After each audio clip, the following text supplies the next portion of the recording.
우리 예배 가운데 하나님께서 임재하여 계시는 줄로 믿습니다. 우리 가까이 계시는 분들과 함께 인사를 나누시겠습니다. 하나님은 사랑이십니다. 하나님께서 오늘 우리와 함께 계시며 예배를 받으시는 줄로 믿습니다. 10살가량의 남자아이가 크게 다쳐서 걷지를 못하게 되었습니다. 너무나 안타까운 일이었는데 다행히도 좋은 의사를 만나서 몇 번의 수술을 받고 재활 과정을 통하여서 계속해서 걷는 연습을 하게 되었습니다. 그 결과 몇 달 뒤에는 서서히 걷기를 시작했고 마침내 뛸 수가 있게 되었습니다. 의사들은 기적이라고 하며 너무나도 기뻐했었습니다. 그런데 15년의 세월이 지나서 우연히 아이를 수술한 의사가 그 재활 담당 간호사를 만나게 되었습니다. 그리고는 질문을 해요. 그 아이 생각이 나는데요, 지금쯤 어엿한 청년이 되었겠네요. 그 아이가 지금 어떻게 지내고 있나요? 그러자 간호사는 얼굴이 굳어지면서 말합니다. 그 아이는 지금 감옥에 있어요. 저는 그 아이에게 어떻게 걸어야 할지는 가르쳤지만 어디로 향해 걸어가야 할지는 가르치지를 못했습니다. 여러분, 오늘날 수많은 현대인들이 정말 어린아이 또 어른 할 것 없이 최선을 다해서 열심히 살고 있습니다. 정말 부지런히 삶을 살고 있지만 그들에게 무엇을 위해 사십니까? 라고 질문을 하면은 잘 대답을 못하는 것을 보게 됩니다. 우리에게 있어서 삶의 방향이 얼마나 중요합니까? 우리의 신앙생활도 동일합니다. 이제 믿기로 결심을 하고 교회를 다니는 분 한 분을 상상해 보시기를 바랍니다. 정말 좋은 일이죠. 귀한 일입니다. 그러나 중요한 질문은 그 다음입니다. 믿은 그 다음에 당신은 어떻게 살고 있습니까? 교회 와서 예배드리고 공감도 하고 은혜도 받습니다. 그런데 그 다음 어떻게 살고 있으십니까? 교회 출석과 예배 참석 또 교회 봉사만큼이나 중요한 것은 그 이후에 어떤 삶을 살고 있느냐라고 하는 것입니다. 교인 가운데 보면 종종 가정에서 폭력을 휘두르는 가장도 있고 또한 자살을 하는 사람도 있는가 하면은 세상과 육신을 따라가는 사람들도 있는 것을 보게 되어집니다. 험한 세상, 유혹이 많은 세상 가운데서 그리스도인으로서 우리는 어떻게 사는지를 스스로 점검해야 할 것입니다. 2012년도 미국의 기독교 리서치 기관인 바나 클럽에서 미국 교인들을 대상으로 조사를 했습니다. 그런데 교인 중에 40%가 교회를 다닌 후 삶이 전혀 변하지 않았다라고 답변을 했다는 겁니다. 교회를 다녔는데 삶이 변화가 없다. 또 성경이 하나님의 말씀이라고 분명히 믿는 교인 가운데서도 성경에 관한 생각을 하루에 한 번이라도 생각하는 사람 얼마나 될까요? 20%에 지나지 않았다는 겁니다.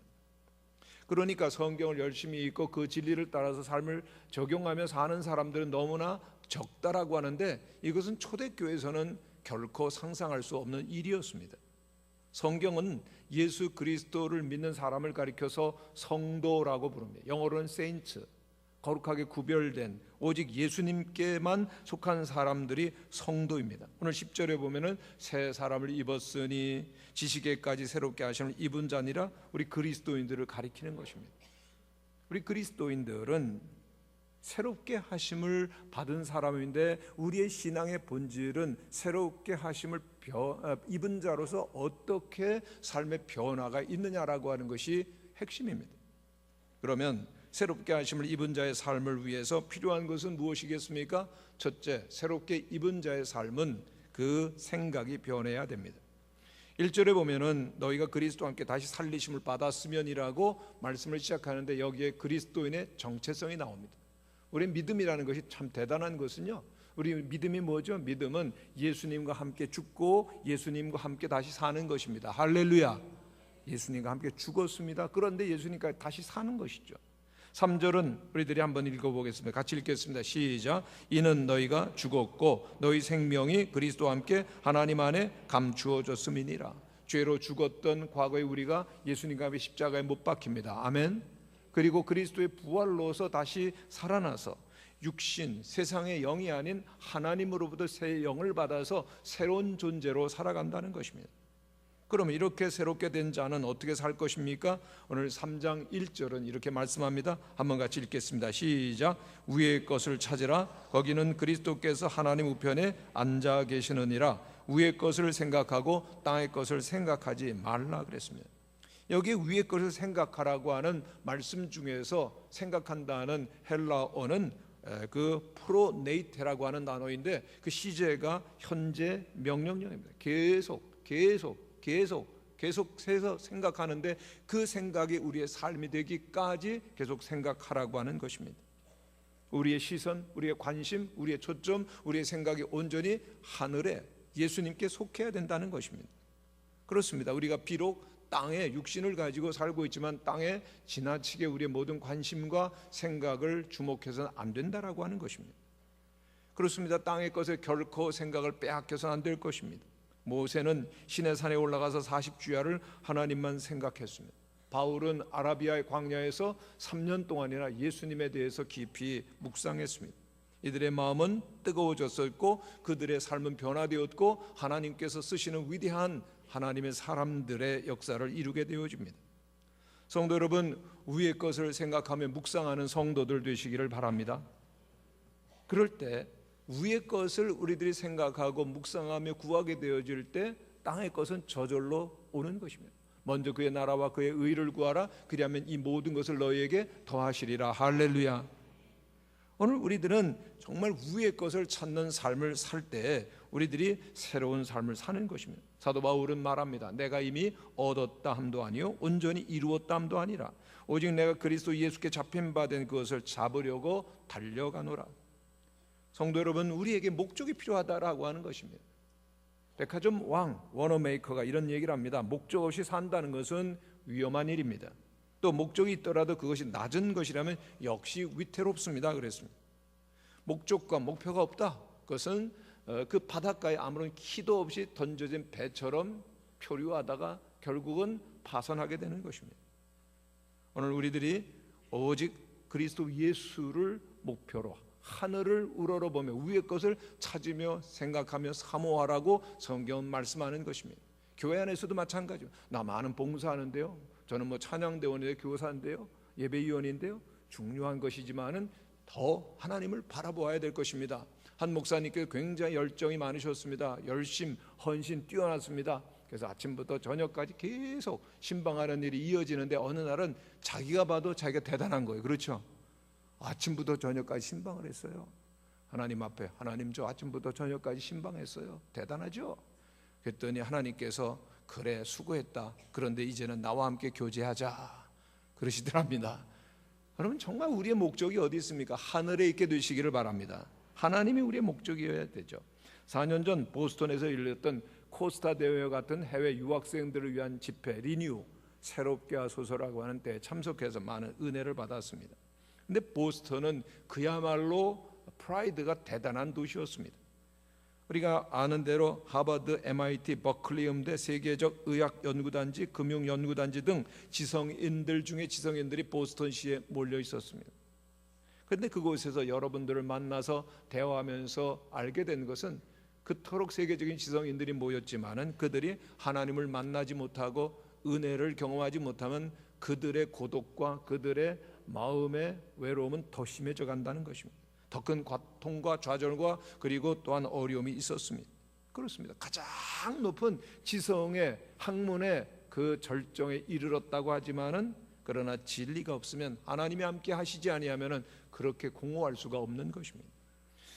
그리고 그 대회 중에 한 선교사님의 딸의 간증이 참 은혜로웠는데요. 이 선교사님이 계속해서 선교지를 이동하면서 선교하셨기 때문에 이 딸에게 문제가 있었던 것은 그 친구를 사귀는 것이 어려웠습니다. 어렵게 친구를 사귀면 또 옮겨야 되고 또 그리고 또한 친구를 사귀면 또 옮겨야 되고 계속되니까 나중에는 친구 사귀는 일 포기하고 말았습니다. 외톨이가 되는 겁니다. 견딜 수 없는 외로움 그리고 또 우울증들이 찾아오는데 출구가 뭐였을까요? 나는 공부를 잘해야 되겠다. 그걸로 인정받겠다. 그리고 정말 독하게 공부를 해가지고 최고로 공부를 잘하게 되었습니다. 그래서 만족하고 행복했을까요? 아니었습니다. 이상하게도 공부를 최고로 잘했지만은 더욱더 외롭고 내면은 고독과 분노를 이길 수가 없었습니다. 목회자의 딸로서 그는 굉장히 성품이 착했습니다.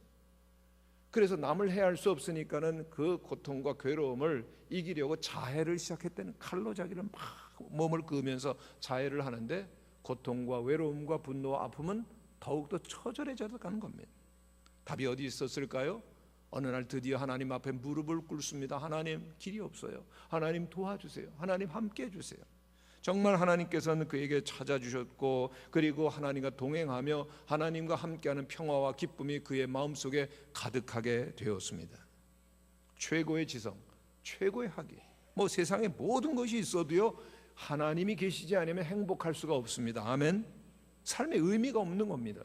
왜? 세상의 것들은 덧없는 것들이기에.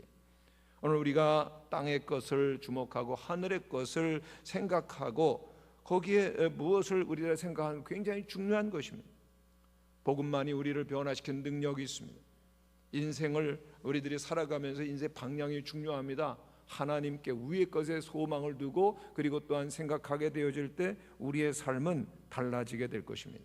땅의 것에 인생의 목표를 두지 아니하시고 하늘에 소망을 두고 살아가시는 우리 모든 성도들이 되시기를 바랍니다. 우리는 땅 위에 살면서 땅도 볼 수 있고 하늘도 볼 수가 있습니다. 그럼 우리의 선택권에 달려 있습니다. 그러나 중요한 것은 하늘을 보느냐 땅을 보느냐, 거기에 따라서 우리의 인생은 확연하게 달라지고 결정된다는 사실입니다. 오늘 성경을 통해서 하나님은 우리에게 위의 것을 찾고 생각하라고 말씀하십니다. 위의 것, 곧 우리 주 예수 그리스도를 생각하시고 하나님으로 더불어서 새로운 삶을 사시는 우리 모든 성도들이 되시기를 간절히 축원합니다. 두 번째로 새롭게 하심을 입은 사람은 그 마음이 변해야 됩니다. 여러분, 우리들의 겉모습보다 중요한 것은 우리의 속사람 마음이죠. 우리의 마음의 상태가 어떨까요? 오늘 본문 5절 6절 말씀을 함께 읽어보겠습니다. 시작. 그러므로 땅에 있는 지체를 죽이라. 곧 음란과 부정과 사욕과 악한 정욕과 탐심이니 탐심은 우상 숭배니라. 이것들로 말미암아 하나님의 진노가 임하느니라. 아멘. 하나님께서 사람들의 마음속에 있는 것을 지금 보여주고 계시는 겁니다. 오늘 우리들이 신앙생활한다고 하지만 마음속에 이런 것들로 가득해 있다면 영적인 생명과 힘은 사라집니다.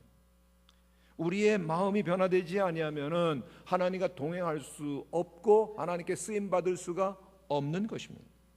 하나님은 언제나 우리의 겉모습이 아닌 우리의 속사람 마음을 감찰하고 계심을 우리는 알아야 될 것입니다. 그렇기 때문에 주님이 원치 아니하시는 것 마음에서 버리라고 말하는데 그 첫 번째가 음란이었습니다. 음란, 헬라어로 포르네이아인데 음란이 무엇이겠습니까? 하나님께서 허락지 아니하신 것을 넘보는 것입니다. 한 남자와 여자가 결혼 안에서 정상적으로 즐길 수 있는 행복을 넘어서서 먼 곳에서 하나님의 뜻과 어긋나는 곳에서 즐거움을 찾고자 하는 것이 음란이죠. 이러한 부정적인 삶으로는 하나님께 나가는 길이 막히는 것입니다. 음란이란 자신의 욕망을 제어하지 못하는 것이고, 그리고 하나님께로 가는 길을 무너뜨리는 것입니다. 또한 바울은 그 탐심의 문제를 욕망의 문제로 다루고 있는데, 이 탐심이라고 하는 것은 한마디로 정의하면 더 많이 갖고 싶다는 것입니다.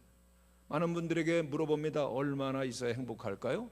약 연간 연간 소득이 한 3천만 불 정도, 300만 불 정도 되는 분들은 더 많은 돈을 얻기로 하죠. 3천만 불이라고 하면 한 8천만 불 있으면 행복하겠다. 한 1억 더 이상 되는 분들은 더 배나 있어야 행복하겠다라고 생각을 하는 거죠. 행복 언제? 조금만 더 있으면 좋겠다.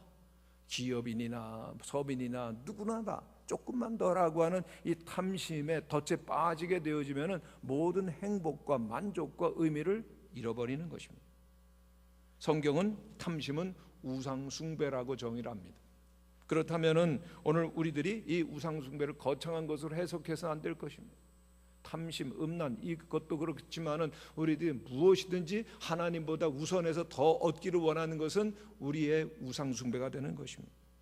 자식의 학업이, 내가 사는 집이, 내가 찾는 직업이, 모든 삶 속에서 그것이 하나님보다도 앞서고 하나님보다 더 많이 사모한다면 그것을 하나님 우상으로 섬기고 하나님 것을 진노하셔서 심판하실 것입니다. 왜요? 헛된 것에 붙들려서 그것에서 만족을 찾으려고 하는 인생은 결국 무너지고 헛되기 때문에 우리를 쓰러지게 하나님은 하시는 것입니다. 깨닫게 하시는 것입니다.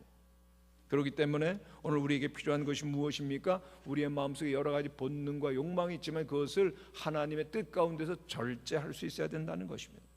여러분, 우리 마음속에는 본능과 욕망, 이건 누가 만들어 주셨죠? 하나님이 주신 겁니다. 그러나 하나님께 주셨지만 하나님의 뜻대로 쓸 수 있는 절제가 필요하다라고 하는 것입니다. 내가 본능적으로 욕망적으로 끌려 산다면 짐승에 불과한 것입니다. 절제를 통해서 의롭고 하나님의 사람으로 살도록 훈련하고 하나님과 동행해야 되는 것입니다. 이 절제가 없으면 우리들은 또다시 죄악으로 빠지게 되는데, 문제는 이 절제할 수 있는 능력이 우리에게 있느냐 없느냐라고 하는 것입니다. 아무도 우리의 마음속의 본능과 욕망을 절제할 수 있는 사람 없습니다. 그래서 자꾸만 죄에 빠지는 겁니다. 나 은혜 받고 믿음의 생활에서 거룩하고 성결하게 살리라 생각합니다만 또다시 넘어집니다. 또다시 후회하고 죄책감에 두려워하고 하나님 앞에 겨우 나와서 회개하지만 또다시 넘어집니다. 왜 이런 일이 반복될까요? 한 가지를 몰라서 그래요. 우리가 죄를 이길 수 없다는 사실을 몰라서 그렇습니다. 육신의 본능과 욕망을 이길 자 없다는 사실을 우리들이 모를 때 일어나는 일입니다. 복음은 우리들이 하나님께 이룰 수 없다라고 말합니다. 로마서 3장 23절입니다. 모든 사람이 죄를 범하였음에 하나님의 영광에 이르지 못하더니 그랬습니다. 로마서 3장에 있는 말씀 우리 한번 같이 읽어보겠습니다. 시작. 기록된 바 의인은 없나니 하나도 없으며 깨닫는 자도 하나님을 찾는 자도 없고 다 치우쳐 함께 무익하게 되고 선을 행하는 자는 없나니 하나도 없도다. 성경이 진단합니다. 하나님 앞에서 선을 행하는 자 하나도 없다라고 하는 것입니다. 그럼 어떻게 해야 되느냐? 우리는 할 수 없기 때문에 우리를 의롭게 하시고 우리를 구원하신 예수 그리스도를, 주님께서 우리를 구원하시기 위해서 지셨던 십자가를 바라보며 주님을 따라가는 성도들이 되시기를 축원합니다. 그럴 때 우리를 묶고 있는 온갖 중독과 유혹과 죄악이 서서히 증발해버리고 자취를 감추는 것을 경험하게 될 것입니다. 그렇습니다. 주님이 사랑스럽고 주님이 좋아서 주님을 따라간다면은 어느 사이에 우리들이 변화되고 성화되고 정결하게 되어진다는 것입니다. 아무리 노력해도 안 되는 것. 그런데 주님을 바라보고 주님과 따라가게 되면 우리의 마음이 새롭게 되어지고 변화될 것입니다. 할렐루야. 다니엘 김 선교사님의 철인이라고 하는 책에 나오는 이야기입니다. 다니엘 김 선교사님의 친구가 한 신학생이었는데 고민에 빠졌습니다. 왜냐하면 인터넷 그 음란물에 중독되었기 때문입니다. 그런데 문제가 생긴 것은 좋아하는 여자가 생겼습니다. 아주 순결하고 귀한 여자를 만났는데 그 여인에게 사랑합니다, 교제해 주세요, 결혼해 주세요라고 말할 수가 없었다라고 하는 것입니다. 아무리 해도 자신이 없어요. 그래서 존경하는 교수님을 찾아가서 상담을 했습니다. 교수님은 그 이야기를 듣자마자 이렇게 말합니다. 자네 그거 끊으려고 하지 말게나. 아니, 예? 끊어야지, 똑바로 살아야지, 성결하게 살아야지. 그렇게 생각하면 이미 거기에 매이는 것이네. 당장 헤어날 수가 없는 것이야. 내 모든 생각과 관심은 거기에 꽂혀 있는 거야. 그렇기 때문에 아무리 다짐해도 끊어지지 않아. 그리고 끊는다 할지라도 문제야. 예? 만일 내가 스스로 노력해서 모든 유혹과 시험을 이겼다고 가정해 보게나. 그러면 그때부터 하나님과 거래 관계가 시작될 거네. 하나님, 제가 모든 걸 끊고 거룩하고 순결해졌으니까 저희 은혜 주세요, 복 주세요. 그러다가 어려움과 시련이 오면 10중 8구 하나님을 떠나게 되고 멀어지게 되고 결국은 교회를 떠나는 일로 생기는 거야. 두 번째, 못 끊는 사람들이 주변에 있으면 자네는 정죄하기 시작할 거네. 나는 거룩하고 나는 정결하고 다 끊었는데 넌 왜 못 끊는 거야? 비판하고 정죄하고. 나보다 못한 사람을 만나면 교만해지고 나보다 잘난 사람 만나면 비굴해지고 열등감이 생기는 거지. 끊임없는 비교 의식 속에서 내 영혼이 메말라가는 거 모르게 되는 것일세. 교수님, 그럼 어떻게 하면 저 좋아요? 교수님이 말합니다. 내가 사랑하기를 원하는 그 여성을 정말로 사랑해 보게나. 예? 너 그 여자는 사랑하고 좋아할 수 있잖아. 예. 그러면 그 여녀를 위해서 편지를 쓰고 돈을 모아서 꽃다발을 만들어 선물로 사주고 노래를 만들어 연주도 해주고 그리고 마음을 다해서 정말 한번 사랑해 보게나. 알겠습니다. 그리고 1년 뒤에 이 신학생이 왔는데 완전히 중독 증세로부터 자유로워집니다. 할렐루야. 왜요? 정말 미치게 한 여성을 사랑하는데 사랑이 해답이었다는 거죠. 사랑이 가득하자 모든 그 어둠의 욕망들이 사라지고 맙니다. 예수님께서 우리들의 죄를 끊어버리라고 말씀하신 적이 없습니다. 주님은 우리에게 내가 나를 사랑하느냐라고 물으시죠. 억지한다고 우리들 노력한다고 죄가 끊어진다면 예수님이 이 땅에 오실 필요가 없으셨을 겁니다. 그런데 우리들이 죄를 이기지 못하고 죄로 죽어갈 때 주님께서 우리를 위해서 십자가에 달려 돌아가셨습니다. 그러므로 우리를 위해 십자가에 지신 예수 그리스도를 바라보고 주님을 사랑하게 되어질 때, 그 사랑이 우리의 마음속에 가득하게 되어질 때 모든 죄악과 모든 중독과 시험을 이기게 되는 줄로 믿습니다. 시편 51편에 보면은 다윗이 하나님 앞에 기도합니다. 하나님, 내 마음을 정하게 해주세요. 내 속에 정한 마음을 창조해 주세요 그랬습니다. 다윗은 의롭고 거룩한 왕이었지만은 그의 마음속에는 인간의 본능과 그리고 욕망이 가득히 있었습니다. 그는 고통스러워하면서 하나님 앞에 죄로 물든 이 마음을 깨끗하게 씻어달라고 말씀하면서, 그리고 이 정한 마음을 갖는 일 내가 할 수 없기 때문에 하나님이 창조해달라고 기도했던 것입니다. 그는 하나님 앞에서 하나님 없는 자신의 마음은 온갖 뒤틀려 있는 것을 기억하면서 하나님 제게 창조해 주세요, 새로운 마음을, 정한 마음을 주세요라고 기도합니다. 그런데 여기에 그 새로운 마음을, 정한 마음을 창조한다라고 하는 이 창조라고 하는 단어는 창세기 1장 1절의 창조란 단어와 동일한 단어입니다. 무에서 유를 만드는 겁니다. 우리의 마음이 정결해지고 새로워지는 것, 이건 하나님만이 주실 수 있는 마음입니다. 할렐루야. 그렇기 때문에 우리들이 이걸 구해야 되는 거죠. 하나님 앞에 우리들은 구해야 되는 것입니다. 하나님께로부터 새로운 마음을 받는 것은요, 모든 질병에서 고침받는 것보다 나은 것이에요. 우리들이 하나님 앞에 새로운 마음을 받는 것은 벼락부자가 되는 것보다 나은 일이요, 하나님께 새로운 마음을 받는 것은 세상의 모든 것보다 나은 것임을 믿는 성도들이 되시기를 바랍니다. 왜 그렇습니까? 정결한 마음, 새로운 마음을 받는 것은 우리의 존재 중심에 하나님이 계심을 뜻하는 것이기 때문에 그렇습니다. 내 마음에 주님 모시는 것이 가장 큰 복이요, 주님과 함께하는 것이 새로운 축복임을 기억하시며 여러분의 마음속에 하나님 모실 수 있는 은혜가 있게 되시기를 간절히 축원합니다. 지난주에는 췌장암으로 곧 임종을 앞두고 있는 한 분 목사님을 신방을 갔었습니다. 이 목사님은 참 믿음이 돈독하시고 헌신 뛰어나신 분입니다. 허벌판인 그 광야와 같은 곳에 가서 홀로 이렇게 교회를 개척을 하시는데 40일을 금식기도 하시고 또 이어서 20일을 금식하시고 계속해서 생명을 다해서 그곳에 정말 교회를 개척해 가셨습니다. 그런데 이제 58세인데 젊은 나이인데 암에 걸려서 이제는 물도 마실 수가 없게 되고 임종을 기다리는 모습이었습니다. 너무나 안타까워서 찾아갔습니다. 그랬더니 그분이 굉장히 위로와 힘을 얻으시고 그저 누워서 물도 마시지 못하시더니 벌떡 일어나시는 거예요. 그리고 손을 꼭 잡고, 저와 아내의 손을 꼭 잡고 그렇게 기뻐하시면서 옛날 이야기, 그리고 또한 즐거웠던 이야기, 어려웠던 이야기, 그러면서 눈물을 흘리고 웃고 그렇게 귀한 시간을 보냈습니다. 정말 감동을 주는 이야기를 하셨는데, 목사님 저 이제 천국 가요. 그런데 제가 천국 가면은 목사님 위해서 기도해 드릴게요. 얼마나 제 마음속에 막 감동이 되고 뜨거운 눈물이 흐르는지요. 목사님 죽음을 앞두고 계시지만 흙에서 흙으로가는 허무한 인생이 아니라 천국을 바라보고 계시는구나, 승리하셨구나. 정말 그렇게 말씀하시는 그 목사님의 얼굴이 그 하늘의 영광과 거룩한 빛으로 가득히 빛나는 것 같았고요, 엄숙한 그러한 그 마지막 말씀을 들을 수가 있었습니다. 오늘 우리에게는 무엇이 기다리고 있습니까? 이 땅의 것만 위해 살다가 흙으로 돌아가는 허무한 인생입니까? 아닙니다. 우리에게는 영원한 천국의 영광이 있는 줄로 믿습니다. 그런데 오늘 일부 교인들을 보면은 오직 눈에 보이는 세상만이 전부인 걸로 알았어요. 천국은 생각도 없이 오직 이 땅의 것만을 구할 때 얼마나 허무하고 얼마나 정말 안타까운 인생이 되는지, 왜 그렇게 세상의 집착을 버리지 못하고 세상의 것에 묶여 사는지, 어둠의 영에 묶여 있는 것입니다. 오직 예수 그리스도로 인하여서 자유함을 얻으시고 우리의 마음속에 주님 모시고 천국을 이루시는 모든 성도들 되시기를 간절히 축원합니다.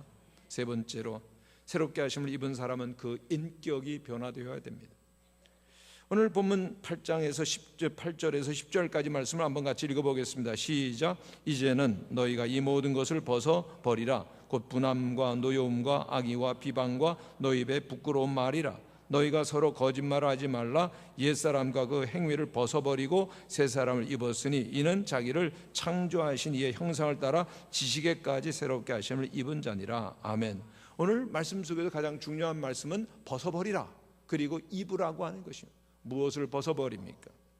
오늘 우리의 마음속에 있는 모든 분함과 노여움과 악의와 비방과 부끄러운 말들 다 벗어버리라는 겁니다. 말은 인격입니다. 말은 그 사람입니다.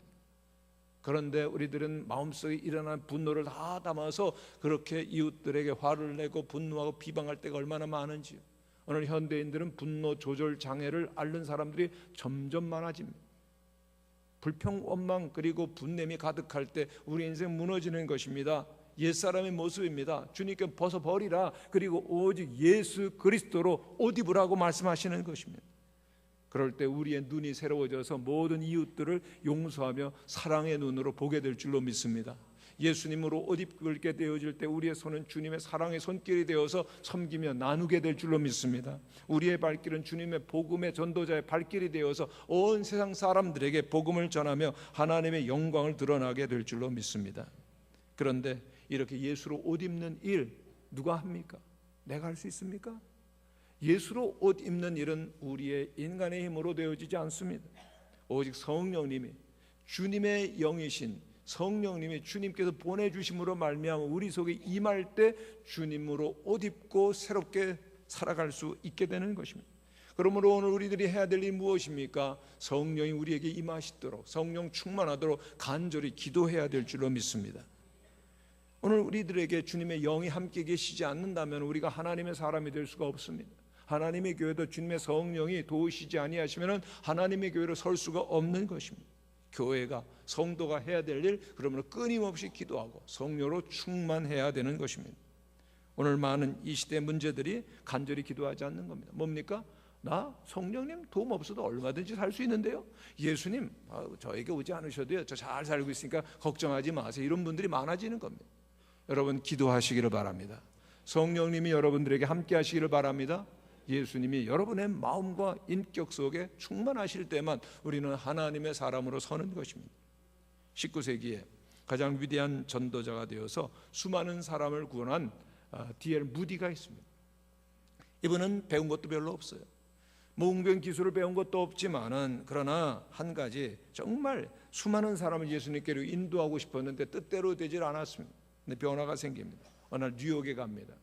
브로드웨이를 걷는데 갑자기 하나님의 임재가 강력하게 이분에게 임한 겁니다. 그 후로 이분의 모든 것이 다 변화가 됩니다.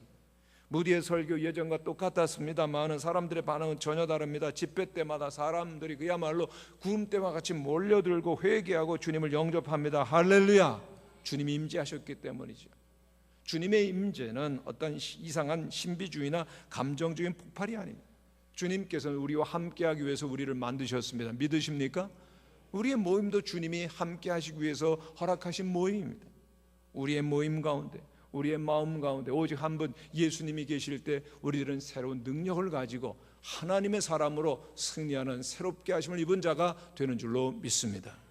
우리들은 곧잘 찬송을 부릅니다. 예수님 한 분만으로 충분합니다. 아멘이십니까? 예수님 한 분만으로 나는 만족해, 그런 찬양도 있습니다. 그러나 우리의 신앙은 그보다 더 뛰어난 것이 되어야 됩니다. 예수님 한 분만으로 충분한 것이 아니라 예수님이 우리의 모든 것이 되실 수 있기를 바랍니다. 예수님이 우리의 전부가 되시기를 바랍니다. 천국은 예수님이 전부가 되시는 곳이에요. 우리 예수님께서 모든 것 위에 모든 것 되시는 곳이 바로 하늘나라인 것입니다. 그렇습니다. 예수님께서는 영원하십니다. 예수님은 실제이십니다. 예수님은 진리이십니다. 예수님은 우리의 길이 되십니다. 예수님은 우리의 생명이십니다. 예수님은 우리의 생명의 물이 되십니다. 예수님은 알파와 오메가이시며 예수님 처음과 나중이 되시며 시작과 끝이 되십니다. 예수님만이 우리를 구원하신 구세주요, 예수님만이 우리의 주님이시요, 예수님만이 우리의 왕 중의 왕이신 줄로 믿습니다. 잠시 후에 영광 중에 오실 큰 우리 만주의 주가 되시는 주님을 마음속에 모셔드리게 되어질 때만 우리들은 새로운 삶을 시작할 수 있다는 것을 기억하시고, 특별히 성탄절입니다. 주님을 마음속에 겸손히 모시고 주님 안에서 새롭게 되어지는 인생이 우리 모두에게 있게 되시기를 간절히 축원합니다.